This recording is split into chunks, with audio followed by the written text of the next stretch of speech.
شروع اللہ کا نام لے کر جو بڑا مہربان نہایت رحم والا ہے۔ نون، قلم کی اور جو کچھ لکھنے والے لکھتے ہیں اس کی قسم کہ اے پیغمبر صلی اللہ علیہ وآلہ وسلم، تم اپنے پروردگار کے فضل سے دیوانے نہیں ہو، اور بے شک تمہارے لیے بے انتہا اجر ہے، اور یقیناً تم اخلاق کے اعلی مرتبے پر ہو۔ سو ان قریب تم بھی دیکھ لو گے اور یہ کافر بھی دیکھ لیں گے کہ تم میں سے کون دیوانہ ہے۔ تحقیق تمہارا پروردگار اس کو بھی خوب جانتا ہے جو اس کے رستے سے بھٹک گیا، اور ان کو بھی خوب جانتا ہے جو سیدھے رستے پر چل رہے ہیں۔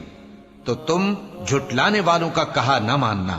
یہ لوگ چاہتے ہیں کہ تم نرمی اختیار کرو تو یہ بھی نرم ہو جائیں، اور کسی ایسے شخص کے کہے میں نہ آ جانا جو بہت قسمیں کھانے والا ہے، ذلیل ہے، شرارت سے اشارے کرنے والا، لگائی بجھائی کرنے والا، مال دینے میں بڑا بخیل، حد سے بڑھا ہوا بدکار، سخت خو، اور اس کے علاوہ بدذات ہے، اس سبب سے کہ مال اور بیٹے رکھتا ہے۔ جب اس کو ہماری آیتیں پڑھ کر سنائی جاتی ہیں تو کہتا ہے کہ یہ اگلے لوگوں کے افسانے ہیں، ہم ان قریب اس کی اونچی ناک پر داغ لگائیں گے۔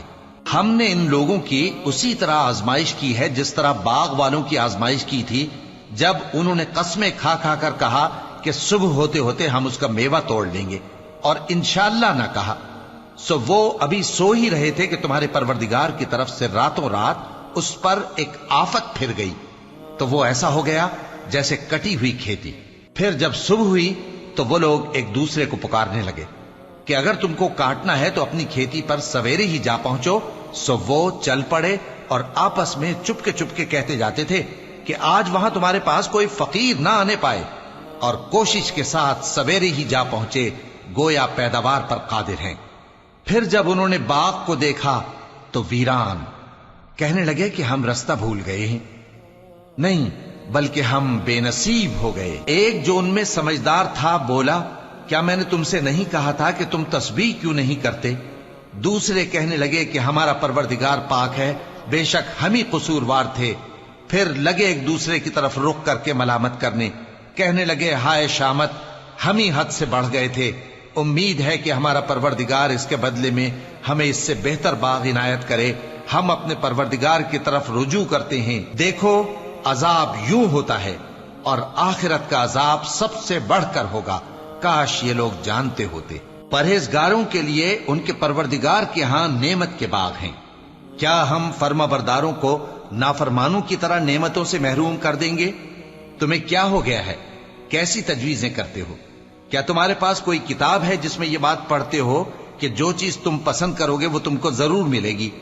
یا تم نے ہم سے قسمیں لے رکھی ہیں جو قیامت کے دن تک چلی جائیں گی کہ جو کچھ تم طے کر لو گے وہ تمہارا ہوگا؟ ان سے پوچھو کہ ان میں سے کون اس کا ذمہ لیتا ہے؟ کیا اس قول میں ان کے کچھ شریک ہیں؟ اگر یہ سچے ہیں تو اپنے شریکوں کو لے آئیں۔ جس دن پنڈلی سے کپڑا اٹھا دیا جائے گا اور کفار سجدے کے لیے بلائے جائیں گے، پھر وہ سجدہ نہ کر سکیں گے، ان کی آنکھیں جھکی ہوئی ہوں گی اور ان پر ذلت چھا رہی ہوگی، حالانکہ پہلے اس وقت سجدے کے لیے بلائے جاتے تھے جبکہ وہ صحیح و سالم تھے۔ سو مجھ کو اس کلام کے جھٹلانے والوں سے سمجھ لینے دو، ہم ان کو آہستہ آہستہ ایسے طریق سے پکڑیں گے کہ ان کو خبر بھی نہ ہوگی، اور میں ان کو مہلت دیے جاتا ہوں، میرا داؤں بڑا مضبوط ہے۔ اے نبی، کیا تم ان سے کچھ معاوضہ مانگتے ہو کہ ان پر تاوان کا بوجھ پڑ رہا ہے، یا ان کے پاس غیب کی خبر ہے کہ اسے لکھتے جاتے ہیں؟ سو اپنے پروردگار کے فیصلے کا انتظار کیے رہو، اور مچھلی کا لقمہ ہونے والے یونس کی طرح نہ ہونا کہ انہوں نے اپنے رب کو پکارا جبکہ وہ دل ہی دل میں گھٹ رہے تھے۔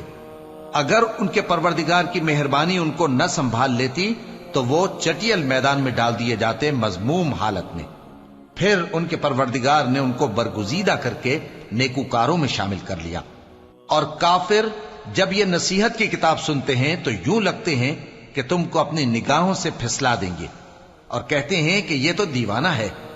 اور لوگوں، یہ قرآن تمام جہانوں کے لیے نصیحت ہے۔